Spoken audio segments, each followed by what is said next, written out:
तुझ्या डोळ्यात खरंच एक वेगळीच नशा आहे. तुझ्या लाजऱ्या चेहऱ्यात जणू माझ्या पुन्हा प्रेमात पडण्याची आस आहे. तुझं आणि माझं नातं अगदी राधाकृष्णासारखं आहे. त्यात प्रेम पण आहे आणि मैत्री पण आहे. बाप कसाही असला तरी त्याचं असणं गरजेचं आहे. त्याच्याशिवाय जगणं खूप कठीण असतं. परिस्थिती तुझी परीक्षा घेतीये. तू टिकून राहा. प्रत्येकाची आपापली कहाणी आहे. काहींची अत्यंत सरळ तर काहींची खूप गुंतागुंतीची. ती संध्याकाळ आठवते, ती मिठी आठवते, ते गोड हसू, ती गालावरची खळी आठवते, तो वेडेपणा आठवतो, कधी शांत ती आठवते. जेव्हा होते संध्याकाळ मला ती आठवते. क्षण जगायचे असतात, क्षण अनुभवायचे असतात, क्षण जपायचे असतात. जेव्हा आयुष्य हसवेल तेव्हा समजा चांगल्या कर्माचं फळ आहे, आणि जेव्हा आयुष्य रडवेल तेव्हा समजा चांगलं कर्म करण्याची वेळ आली आहे.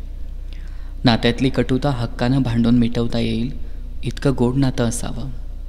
प्रश्नांना उत्तर अपेक्षित असतं. सारखा आवाज दाबू नये. आढळली नीतिमत्तेत खोट कधी तर महत्त्व तोंडानं मागू नये. काय झालं?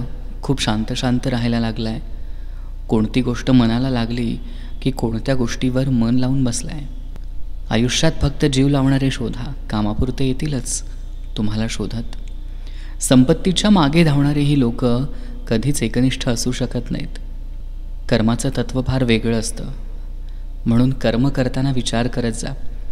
कारण ना कुणाचा आशीर्वाद वाया जातो, ना कोणी दिलेला तळतळाट. तुझ्या प्रत्येक घालवलेला तो प्रत्येक क्षण मी माझ्या मनात सांभाळून ठेवला आहे. कारण या क्षणांची आठवण येईल पण तो क्षण परत येणार नाही. जी व्यक्ती आपल्यावर डोळे झाकून विश्वास ठेवत असते, निदान त्या व्यक्तीसाठी तरी मनापासून प्रामाणिक राहायला हवं. गैरसमजुतीचा फक्त एकच क्षण खूप धोकादायक ठरू शकतो.